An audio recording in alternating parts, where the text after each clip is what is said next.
Hello बच्चों, कैसे हो आप लोग। आई होप आप लोग अच्छे होंगे और अच्छे से पढ़ाई कर रहे होंगे। हम लोग क्लास 12 अकाउंट्स में नॉन प्रॉफिट ऑर्गेनाइजेशन चैप्टर पढ़ रहे थे, जिसमें अभी तक हम लोगों ने 9 लेक्चर कंप्लीट कर दिया है। ऑलमोस्ट हमारे सारे कॉन्सेप्ट हो चुके हैं। आज के क्लास में हम लोग इनकम एंड एक्सपेंडिचर अकाउंट से जुड़े हुए सारे कॉन्सेप्ट सीखने वाले हैं। तो चलो आज की क्लास शुरू करते हैं।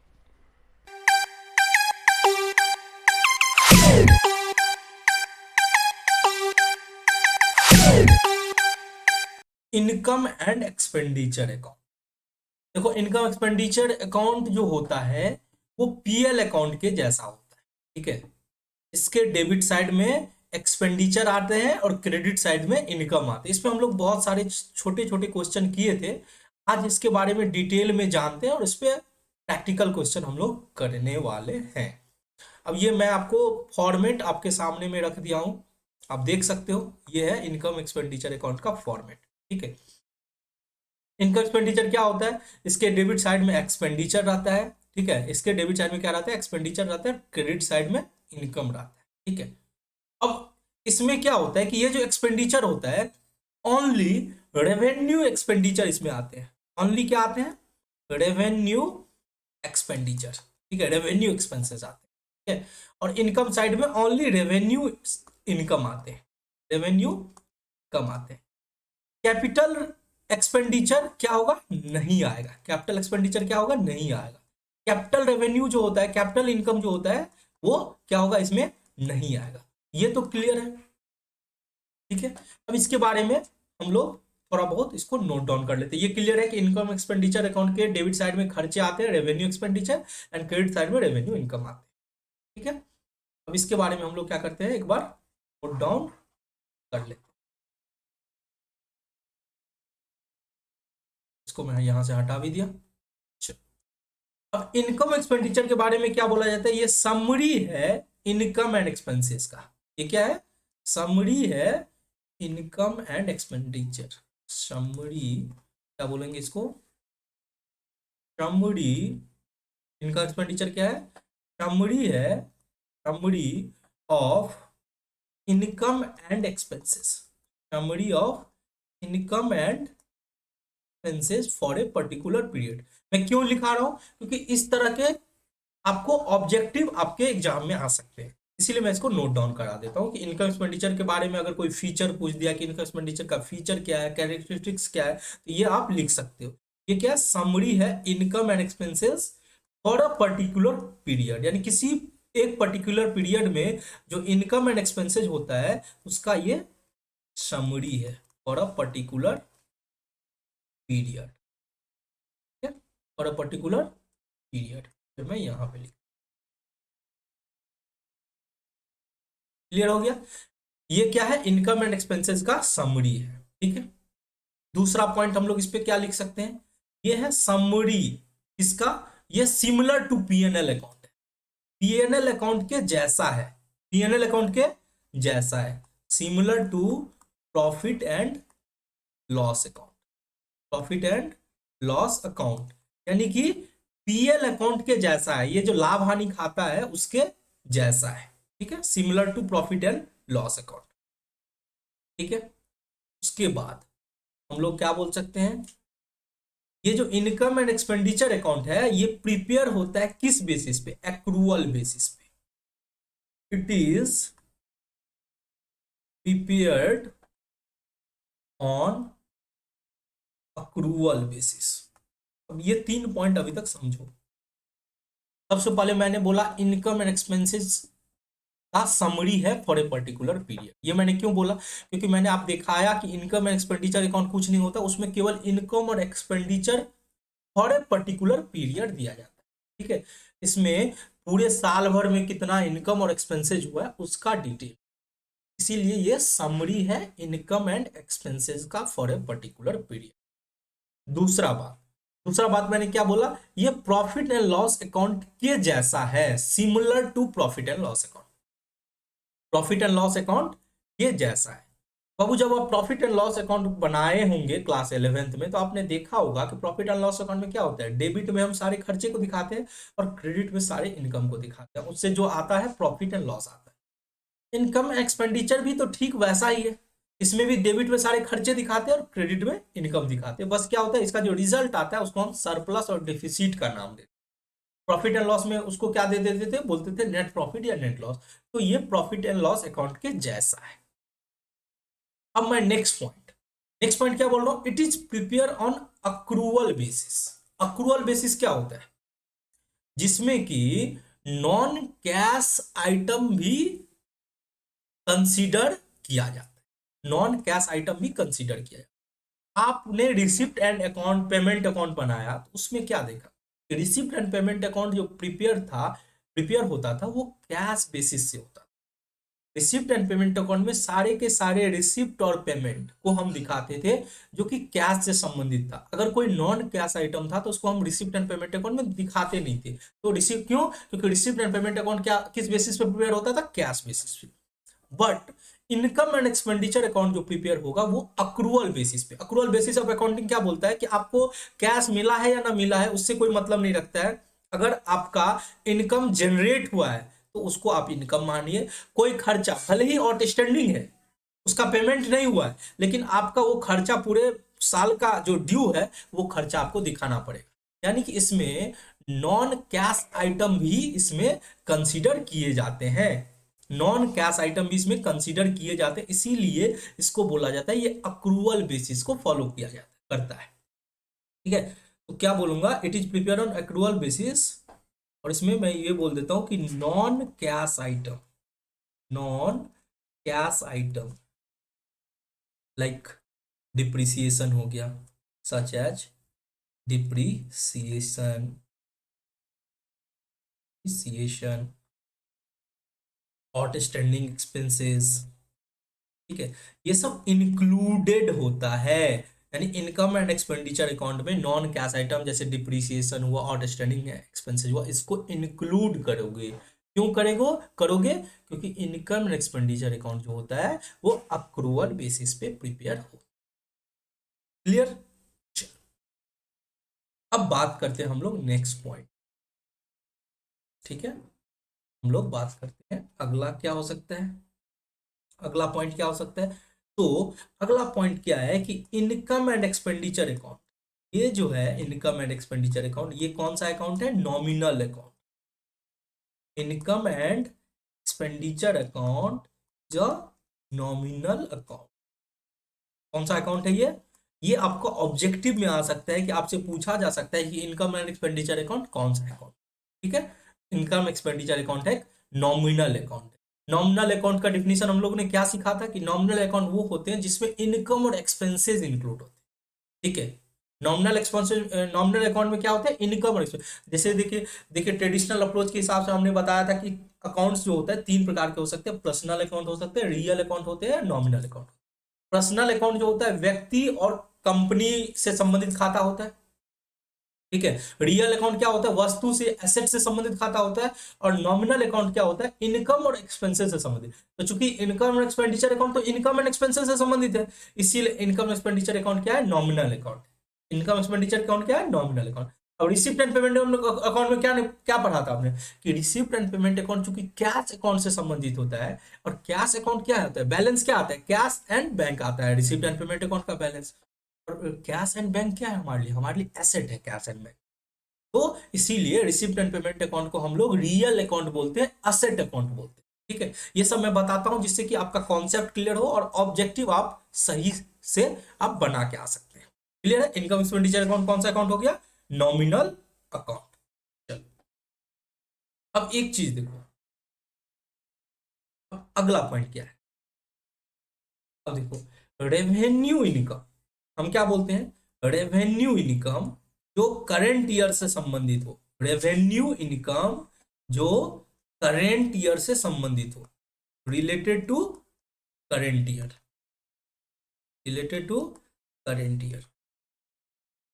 कोई सा भी रेवेन्यू इनकम जो करंट ईयर से संबंधित है उसको हम कहां दिखाएंगे, क्रेडिट साइड में दिखाएंगे। कहां दिखाएंगे, credit side of income and expenditure account, income and expenditure account. तो जो भी आपका रेवेन्यू इनकम है वो हम कहां दिखाएंगे, credit side of income and expenditure account. ठीक है, फिर अगला पॉइंट देखो, अगला पॉइंट क्या हो सकता है? अगला पॉइंट, अगर रेवेन्यू इनकम है, रेवेन्यू इनकम, सॉरी, इनकम तो आपको ऑलरेडी बता दिया। अब मैं बात करता हूं रेवेन्यू एक्सपेंसेस। रेवेन्यू एक्सपेंसेस, तो अगर कोई रेवेन्यू एक्सपेंसेस है जो करंट ईयर से संबंधित है, उसको कहां दिखाते हैं? Related to current year. अगर कोई भी रेवेन्यू एक्सपेंसेस जो करंट ईयर से संबंधित है उसे हम दिखाएंगे डेबिट साइड। कहां दिखाएंगे? Debit side. यानी सारे रेवेन्यू एक्सपेंडिचर को हम डेबिट साइड में दिखाएंगे और रेवेन्यू इनकम को कहां दिखाएंगे? Credit side of income and expenditure account. Income and expenditure account. I hope यहां तक आप लोगों ने नोट कर लिया होगा। अगर नोट नहीं किया है तो आप वीडियो को पॉज करके आप इसको नोट कर लो। ठीक है, अब हम लोग नेक्स्ट पेज में मूव करते हैं। इसी को मैंने हेडिंग डालना है नेक्स्ट पेज में भी। अब देखो मैंने अभी तक क्या क्या लिखा दिया कि ये income and expenditure for a particular period का समरी है, प्रॉफिट एंड लॉस के जैसा है, एक्रूअल बेसिस पे ये प्रिपेयर होता है, और इनकम एक्सपेंडिचर अकाउंट क्या है? नॉमिनल अकाउंट है। अगर इनकम एक्सपेंडिचर के बारे में कुछ भी पूछे तो आप ये सब चीज लिख सकते हो कि जो भी रेवेन्यू इनकम है करंट ईयर से संबंधित उसे हम क्रेडिट साइड में दिखाते हैं, और जो भी रेवेन्यू एक्सपेंसेस करंट ईयर से संबंधित है उसे हम डेबिट साइड में दिखाते हैं। क्लियर हो गया? चलो अब बात करते हैं आगे इनकम एंड एक्सपेंडिचर का। अब देखो कैपिटल नेचर के ट्रांजेक्शन, चाहे वो इनकम हो या एक्सपेंसेस, इसको यहां पे हम नहीं दिखाएंगे, तो इसको भी नोट कर लो। मैं क्या बोल रहा हूं? कैपिटल नेचर, चाहे इनकम एंड एक्सपेंसेस हो, जो भी कैपिटल नेचर के इनकम एंड एक्सपेंसेस है, कैपिटल नेचर के बारे में मैंने बताया था, वो जो कि रेगुलर बेसिस पे नहीं आता है, कभी कभार आता है, स्पेसिफिक होता है, वो कैपिटल नेचर का कहलाता है। अगर वो कैपिटल नेचर, इसके बारे में हम डिटेल आगे पढ़ने वाले हैं। कैपिटल नेचर का इनकम एक्सपेंसेस होता है, इसको हम क्या करते हैं? नहीं दिखाते हैं यहाँ पे। Not shown in income and expenditure account, not shown in income and expenditure. जो भी कैपिटल नेचर के होते हैं उनको इनकम एक्सपेंडिचर में नहीं दिखाया जाता। क्लियर? तो कोई भी आपको कैपिटल नेचर का इनकम एक्सपेंसेस मिले उसको आप इनकम एंड एक्सपेंडिचर में भूल से भी मत दिखाना। ठीक है, चलो अब ये क्लियर हो गया कि रेवेन्यू नेचर के इनकम को क्रेडिट साइड में दिखाते हैं, रेवेन्यू नेचर के एक्सपेंसेस को डेबिट साइड में दिखाते हैं, और कैपिटल नेचर को भूल से भी इनकम एक्सपेंडिचर में नहीं दिखाते। अब सब कुछ हो गया। अब लास्ट बात कर लेते हैं सरप्लस और डिफिसिट। लास्ट में बचता क्या है? लास्ट में जो बैलेंस बचता है वो क्या होता है?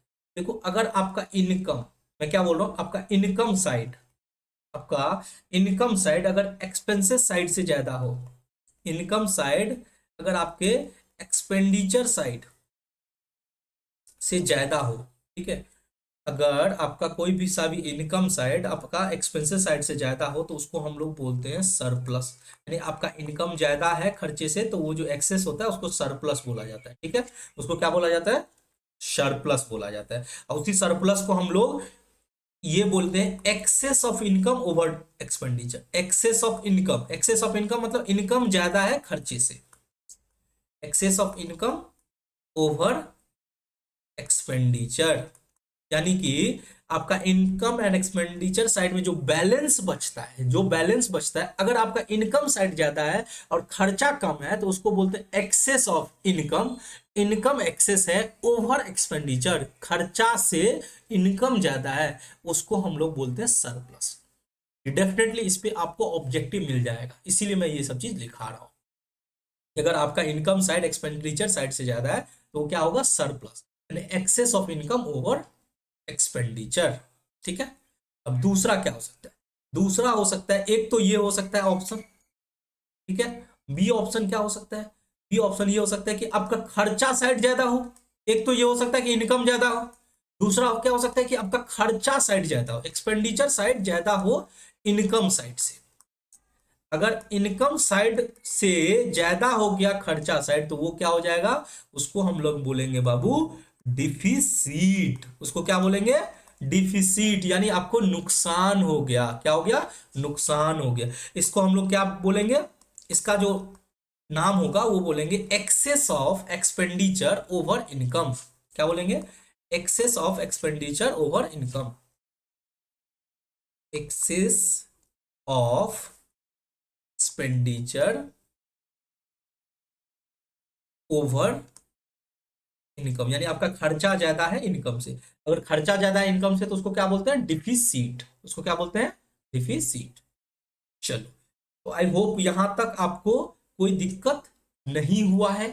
ठीक है, हम लोगों ने अभी तक बहुत ही आसानी से समझा है कि इनकम एक्सपेंडिचर को, कि इनकम एक्सपेंडिचर क्या है, इनकम और एक्सपेंसेस का समरी है फॉर ए पर्टिकुलर पीरियड। ठीक है, समरी है, समरी मतलब क्या होता है, सारांश। ठीक है, दूसरा प्रॉफिट एंड लॉस अकाउंट के जैसा है, और इसे हम तीसरा क्या बोले, एक्रूअल बेसिस पे प्रिपेयर करते हैं, यानी कि इसमें नॉन कैश आइटम भी इंक्लूड करते हैं।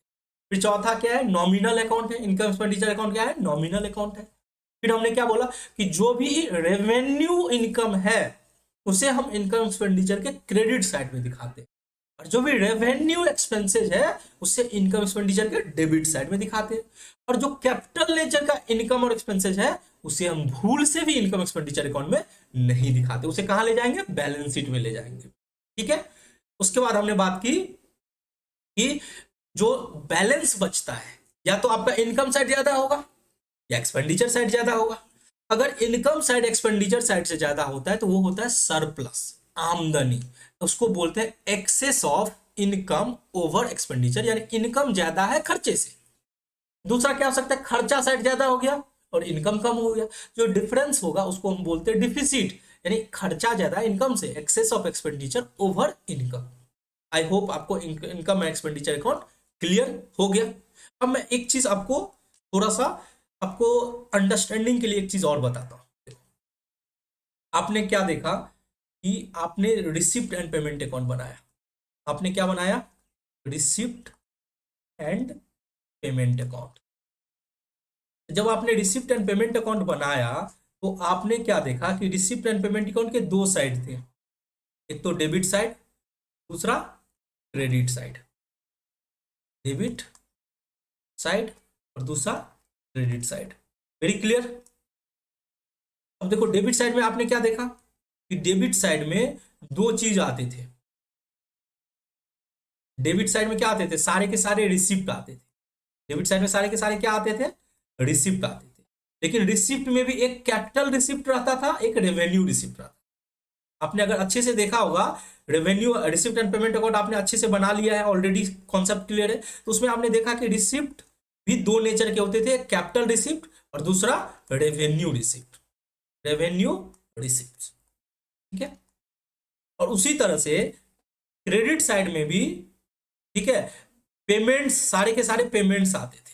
सारे के सारे क्या आते थे, पेमेंट्स आते थे। अब पेमेंट्स में भी आपने देखा दो टाइप के पेमेंट आते थे, एक तो रेवेन्यू पेमेंट आते थे और दूसरा कैपिटल पेमेंट आते थे। रेवेन्यू पेमेंट्स आते थे और कैपिटल पेमेंट्स आते थे। कैपिटल पेमेंट्स बोलेंगे सर एक दो एग्जांपल दे दो, बिल्कुल दे दूंगा। कैपिटल रिसिप्ट क्या होता था, जैसे कि लाइफ मेंबरशिप फी प्राप्त हुआ तो लाइफ में एक ही बार प्राप्त हुआ। कोई कोई लीगेसी में, लीगेसी का इनकम हुआ तो लीगेसी क्या होता है, लाइफ में एक बार। कोई दान में अगर पूरा पूरा जमीन जायदाद संपत्ति देना चाहता है तो वो एक बार देगा। कोई स्पेशल डोनेशन आया कोई काम करने के लिए, ठीक है, कोई स्पोर्ट्स फंड है, तो ये सब क्या होते थे, कैपिटल नेचर के, क्योंकि इसके पीछे एक लाइबिलिटी छुपा हुआ होता था। ठीक है, बार बार आने वाला नेचर का नहीं होता था। अब रेवेन्यू रिसिप्ट की बात करें, इसमें बहुत कुछ आता है, जैसे सब्सक्रिप्शन हुआ, मेंबर से मिलता है, छोटा छोटा डोनेशन मिलता है, रिसिप्ट मिलता है, कोई एंट्रेंस भी होता है, तो ये सब रेवेन्यू नेचर के होते हैं। ठीक है, ये मैंने रिसिप्ट की बात कर ली। अब बात करते हैं रेवेन्यू पेमेंट। तो जो भी आपको बिजनेस को चलाने में जो भी खर्चे होते हैं वो सारे के सारे रेवेन्यू पेमेंट में आते हैं। जैसे स्टाफ को सैलरी देना है, ठीक है, बिजली बिल, वाटर का बिल, ये सब खर्चा रेवेन्यू नेचर के आते हैं। कैपिटल का क्या होता है, स्पेसिफिक, जो लाइफ में बार बार नहीं आता है, हर साल नहीं आता है, एक बार कभी कभी आता है। जैसे बिल्डिंग बना लिए, कोई फर्नीचर खरीदे, कोई कंप्यूटर खरीदे, कोई एसेट से रिलेटेड कोई एसेट क्रिएट किए, तो वो कैपिटल पेमेंट होता है। ठीक है, अब ये तो रिसिप्ट एंड पेमेंट अकाउंट में हमने उतना केयर नहीं किया कि वो कैपिटल नेचर का, रेवेन्यू नेचर। अरे रिसिप्ट है, चलो डेबिट साइड में डालो, पेमेंट है उसको क्रेडिट साइड में डालो, तो हमने केयर ही नहीं किया, चेंज ही नहीं, कैपिटल रिसिप्ट और रेवेन्यू रिसिप्ट के बारे में नहीं समझा। अब हम इनकम एक्सपेंडिचर बना रहे हैं, अब हमको बाइफरकेट करना जरूरी है। अब हम एक भी गलती करेंगे, अगर कोई भी कैपिटल नेचर का आइटम अगर हम इनकम एक्सपेंडिचर अकाउंट में डाल देते तो हमारा इनकम एक्सपेंडिचर क्या हो जाएगा, गलत हो जाएगा। इसीलिए हमको पहचानना जरूरी है कि कौन सा कैपिटल नेचर का है, कौन सा रेवेन्यू नेचर का है। ये हम लोग पहचानेंगे क्वेश्चन जब करेंगे, और बहुत सारा चीज आपको ऑलरेडी समझा दिया हूं। आई होप आपको कैपिटल नेचर और रेवेन्यू नेचर में दिक्कत नहीं होगी। ठीक है, अब चलो बात करते हैं। ये जो रेवेन्यू रिसिप्ट है, ये जो रेवेन्यू रिसिप्ट है, ये कहां चला जाता है, इनकम एंड एक्सपेंडिचर। आई और ई मतलब इनकम एंड एक्सपेंडिचर अकाउंट के किस साइड, रिसिप्ट यानी आमदनी, रिसिप्ट मतलब आमदनी, तो ये कहां चला जाएगा, क्रेडिट साइड में। इसी को हम बोलते हैं रेवेन्यू इनकम। ये कहां चला जाएगा, क्रेडिट साइड में। उसी तरह से ये रेवेन्यू पेमेंट भी कहां चला जाएगा, इनकम एंड एक्सपेंडिचर अकाउंट के डेबिट साइड में। पेमेंट का मतलब खर्चा, तो खर्चा तो कहां जाएगा, इनकम एक्सपेंडिचर के डेबिट साइड में। अब जरा गौर से देखो, जो रिसिप्ट एंड पेमेंट अकाउंट के डेबिट साइड में था वो इनकम एक्सपेंडिचर में क्रेडिट में चला गया, और जो रिसिप्ट एंड पेमेंट के क्रेडिट साइड में था वो इनकम एक्सपेंडिचर के डेबिट साइड में चला गया। क्यों, क्योंकि हमने यहाँ पे डबल एंट्री सिस्टम फॉलो। अब बात करते हैं कैपिटल रिसिप्ट का। अब कैपिटल रिसिप्ट यानी कोई पैसा ऐसा ले लिए जिसके पीछे लायबिलिटीज छुपा हुआ है, तो ये कहां जाएगा, बैलेंस शीट में। ये कहां जाएगा, बैलेंस शीट में। किस side, liabilities side. Balance sheet में कहां जाएगा, लायबिलिटीज साइड। और ये कहां जाएगा, कैपिटल पेमेंट, ये जाएगा बैलेंस शीट में असेट साइड। क्यों, क्योंकि कोई पेमेंट किया, इससे मेरा असेट जनरेट हुआ है। ये कहां जाएगा, असेट साइड। आई होप आप लोग ये भी कॉन्सेप्ट आप लोगों ने अच्छे से क्लियर कर लिया। अब देखो, अब बात करते हैं हम लोग receipt and payment account and income and expenditure account में डिफरेंस। तो रिसिप्ट एंड पेमेंट अकाउंट क्या होता है और इनकम एंड एक्सपेंडिचर क्या होता है। रिसिप्ट एंड पेमेंट अकाउंट में हमने देखा कि हमने सारे रिसिप्ट और पेमेंट को दिखाते हैं, इसका संबंध केवल कैश नेचर के ट्रांजेक्शन से होता है। और इनकम एंड एक्सपेंडिचर में हमने देखा कि सारे के सारे खर्चे और इनकम को हम दिखाते हैं जो रेवेन्यू नेचर के होते हैं। क्लियर है, तो अब इसके डिफरेंस के बारे में थोड़ा सा देख लेते हैं। अब देखो, रिसिप्ट एंड पेमेंट अकाउंट, क्योंकि इसका जो बैलेंस निकलता है वो क्या निकलता है, कैश और बैंक। और कैश और बैंक क्या है, एसेट के नेचर का है। कैश और बैंक क्या होता है, असेट होता है। और अगर असेट होता है तो असेट होता है तो ये कौन सा अकाउंट कहलाएगा, रिसिप्ट एंड पेमेंट अकाउंट। ये एक रियल अकाउंट कहलाएगा। ये क्या कहलाएगा, रियल अकाउंट। इसी को हम असेट अकाउंट के भी नाम से जान सकते हैं। रियल अकाउंट बोलो या असेट अकाउंट बोलो, तो रिसिप्ट एंड पेमेंट अकाउंट क्या कहलाएगा, रियल अकाउंट या असेट। अगर हम बात करें इनकम एक्सपेंडिचर की, तो देखो इनकम एक्सपेंडिचर क्या होता है, इसमें इनकम और खर्चे से संबंधित होता है। इसमें सरप्लस, लाभ और हानि निकलता है, सरप्लस और डिफिसिट। तो ये किस नेचर का हो गया, ये हो गया नॉमिनल अकाउंट। ये क्या हो गया, नॉमिनल अकाउंट। तो ये डिफरेंस, तो सबसे पहला डिफरेंस निकल गया। इसको क्या करेंगे, इसको थोड़ा चेंज कर, नॉमिनल, ठीक है। तो क्लियर हो गया, receipt and payment account real account है, ये एसेट अकाउंट है। इनकम एक्सपेंडिचर अकाउंट क्या है, नॉमिनल अकाउंट। अब दूसरा डिफरेंस हम लोग क्या बोल सकते हैं कि रिसिप्ट एंड पेमेंट अकाउंट जो है, यहाँ पे 1 नंबर दे देता हूं। अब बात करता हूं सेकंड नंबर। तो रिसिप्ट एंड पेमेंट अकाउंट जो है समरी और है कैश ट्रांजेक्शन का। Receipt and payment account is a summary of cash transaction. Receipt and payment account क्या है, समरी है कैश ट्रांजेक्शन का, summary of cash transaction. Cash and bank, तो कैश में ही बैंक भी कवर हो जाता है। Summary of cash transactions. Clear हो गया, रिसिप्ट एंड पेमेंट अकाउंट क्या है, कैश ट्रांजेक्शंस का समरी है। और इनकम एक्सपेंडिचर किसका समरी है, इनकम और एक्सपेंसेस का समरी है। इनकम एक्सपेंडिचर किसका समरी है, समरी है इनकम एंड एक्सपेंसेस का, summary of income expenses. Clear हो गया, चलो इसको ऐसे कर दो, नहीं ऐसे कर, क्लियर रहेगा यहाँ पे। ठीक है, ये समरी ऑफ कैश ट्रांजेक्शन हो गया। और ये क्या है, summary of income and expenses. Income and expenses, इसको एक लाइन में ले आता हूं, summary of income and expenses. चलो क्लियर हो गया कि रिसिप्ट एंड पेमेंट अकाउंट क्या है, कैश ट्रांजेक्शन का समरी है। और इनकम एक्सपेंसेस क्या है, इनकम और एक्सपेंसेस का समरी है। ठीक है, अब थर्ड पॉइंट देखो, थर्ड डिफरेंस क्या होता है। मैंने बोला था कि रिसिप्ट एंड पेमेंट अकाउंट में कौन सा अकाउंटिंग फॉलो होता है, कैश बेसिस ऑफ अकाउंटिंग। कौन सा अकाउंटिंग फॉलो होगा, कैश बेसिस ऑफ अकाउंटिंग। इसमें नॉन कैश आइटम कभी दिखाते ही नहीं है रिसिप्ट एंड पेमेंट अकाउंट में। यहाँ पे क्या फॉलो करते हैं, कैश बेसिस ऑफ अकाउंटिंग, ठीक है। और यहाँ पे इनकम एक्सपेंडिचर में हम क्या फॉलो करते हैं, यहाँ फॉलो करते हैं अक्रूवल बेसिस ऑफ अकाउंटिंग। यहाँ क्या फॉलो होता है, accrual basis of accounting follow होता है यहाँ पे।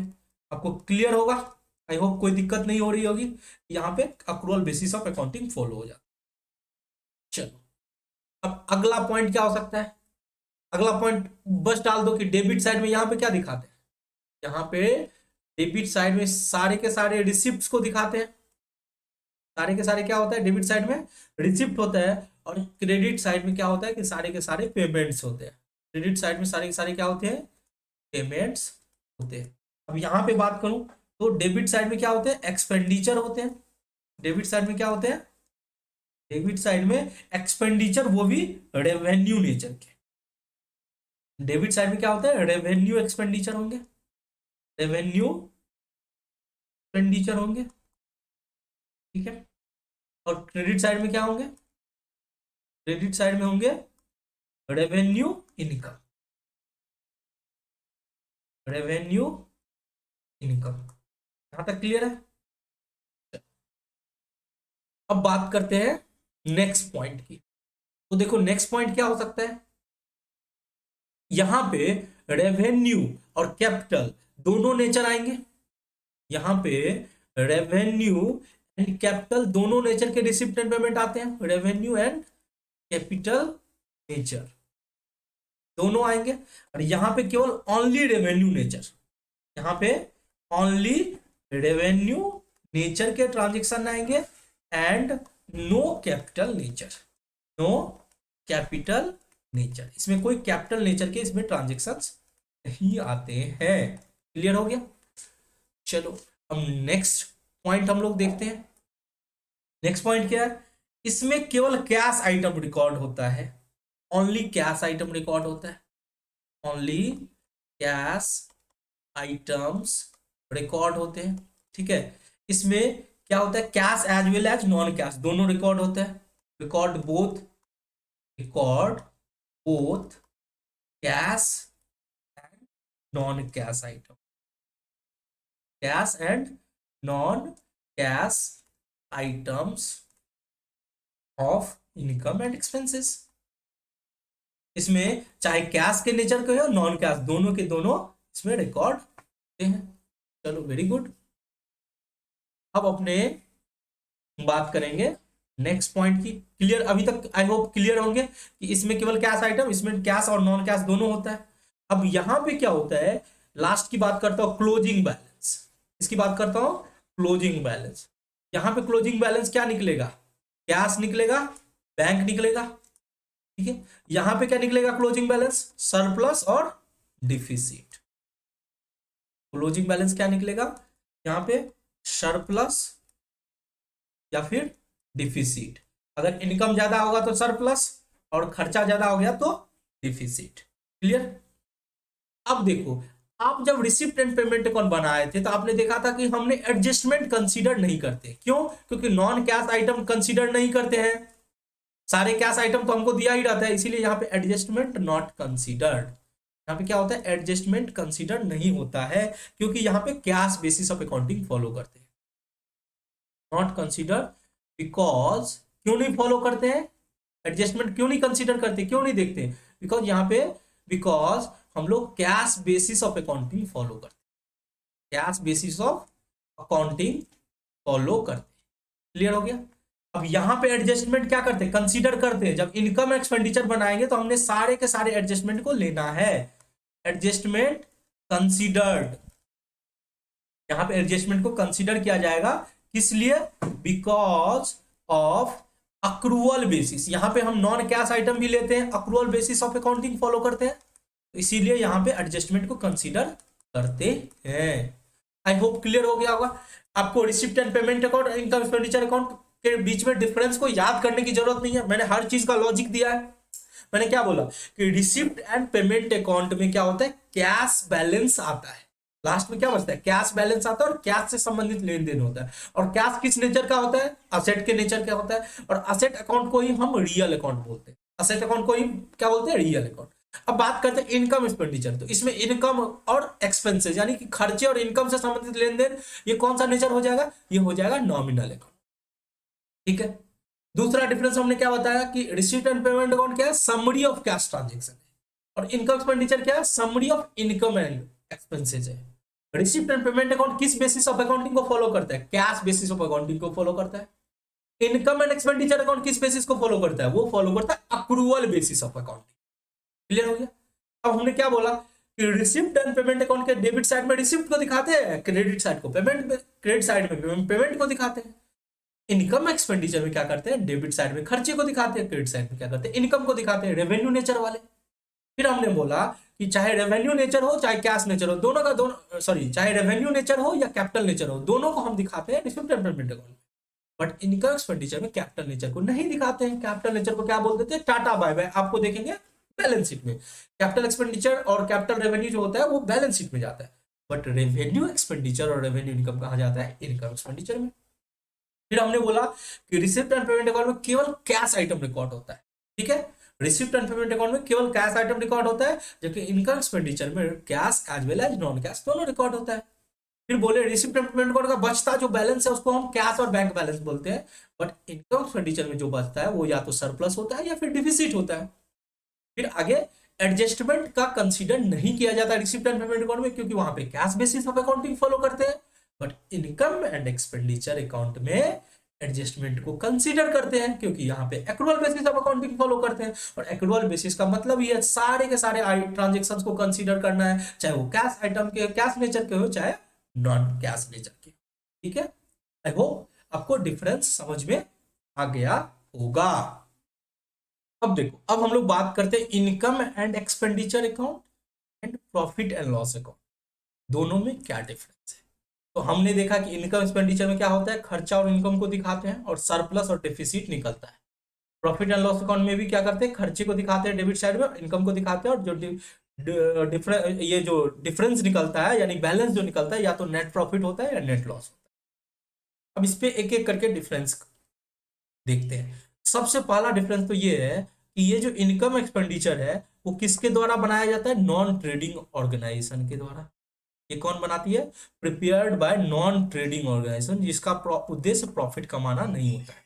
Prepared by non trading organization, non trading organization, ये कौन बनाती है, नॉन ट्रेडिंग ऑर्गेनाइजेशन के द्वारा प्रिपेयर किया जाता है।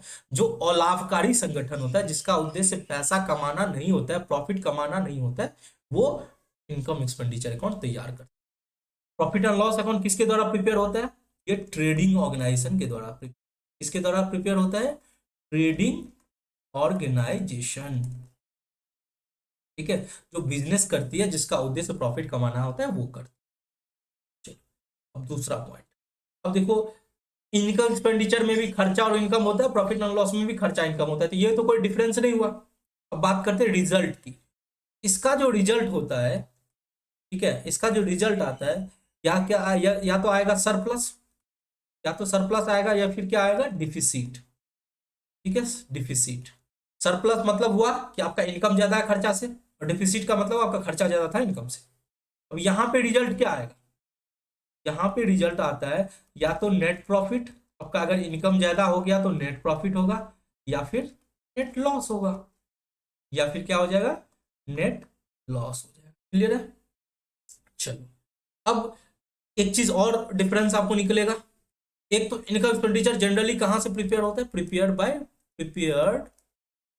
कहां से होता है, from receipt and payment account.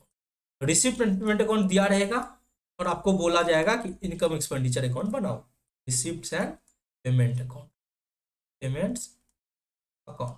ठीक है, लेकिन प्रॉफिट एंड लॉस अकाउंट कहां आपको, कहां से मिलेगा, आपको बोला जाएगा, आपको दिया जाएगा ट्रायल बैलेंस, और वहां से बोला जाएगा आपको प्रॉफिट एंड लॉस अकाउंट बनाओ। तो ये भी एक डिफरेंस है कि यहाँ पे प्रिपेयर्ड होता है फ्रॉम ट्रायल बैलेंस। कहां से होता है, प्रिपेयर्ड फ्रॉम ट्रायल बैलेंस। ठीक है, चलो, अब नेक्स्ट एक ही डिफरेंस और एक बचा है कि इसमें जो फायदा होता है यानी इसमें जो सरप्लस होता है इसको मेंबर आपस में बांट नहीं सकता है। Surplus can not be withdrawn, निकाल नहीं सकता है, can not be withdrawn by members. इसका जो सरप्लस है उसको विदड्रॉ नहीं किया जा सकता है, मेंबर अपने फायदे के लिए नहीं निकाल सकता है। क्योंकि इसमें क्या होता है कि प्रॉफिट जो होता है उसको मेंबर निकाल सकता है। Profit can be withdrawn by member, profit can be withdrawn यानी पैसा को क्या कर सकता है, प्रॉफिट जो हुआ उसको निकाल सकता है। With can be withdrawn by members, profit can be withdrawn by member यानी मेंबर क्या कर सकते हैं, प्रॉफिट्स को विदड्रॉ कर सकते हैं। तो बेसिकली यही चार आपने डिफरेंस आपको समझने हैं कि इनकम एक्सपेंडिचर जो होता है वो नॉन ट्रेडिंग ऑर्गेनाइजेशन तैयार करती है and profit and loss trading organization तैयार करती है। इनकम एक्सपेंडिचर में क्या होता है कि जो रिजल्ट आता है वो तो सरप्लस और डिफिसिट के नाम से आता है, और प्रॉफिट एंड लॉस अकाउंट में जो रिजल्ट आता है वो नेट प्रॉफिट और नेट लॉस के नाम से आता है। ठीक है, इनकम एक्सपेंडिचर जो तैयार करते हैं वो रिसिप्ट एंड पेमेंट अकाउंट दिया रहता है, वहां से आप तैयार करते हो, और profit and loss account trial balance दिया रहता है वहां से तैयार करते हैं। ठीक है, अब इनकम एक्सपेंडिचर में जो सरप्लस होता है उसको हम मेंबर लोगों के बीच में बांट नहीं सकते, पैसा निकाला नहीं जा सकता है सरप्लस को। बट प्रॉफिट एंड लॉस में ऐसा नहीं है, जो प्रॉफिट होता है उसको मेंबर आपस में बांट सकते हैं। ठीक है, तो चलो आज हम लोगों ने इनकम एक्सपेंडिचर के बारे में डिटेल में पढ़ा, फिर देखा रिसिप्ट एंड पेमेंट अकाउंट से इनकम एक्सपेंडिचर में क्या डिफरेंस है, फिर प्रॉफिट एंड लॉस का इनकम एक्सपेंडिचर में क्या डिफरेंस है। ठीक है, अब हम लोग आज का क्लास यहीं पे खत्म करते हैं। नेक्स्ट क्लास में हम लोग उसके फॉर्मेट को एक बार देख लेंगे, उसके बाद हम लोग प्रैक्टिकल क्वेश्चन करेंगे। तो आज की क्लास में बस इतना ही, फिर मिलते हैं नेक्स्ट क्लास में, तब तक के लिए जय हिंद।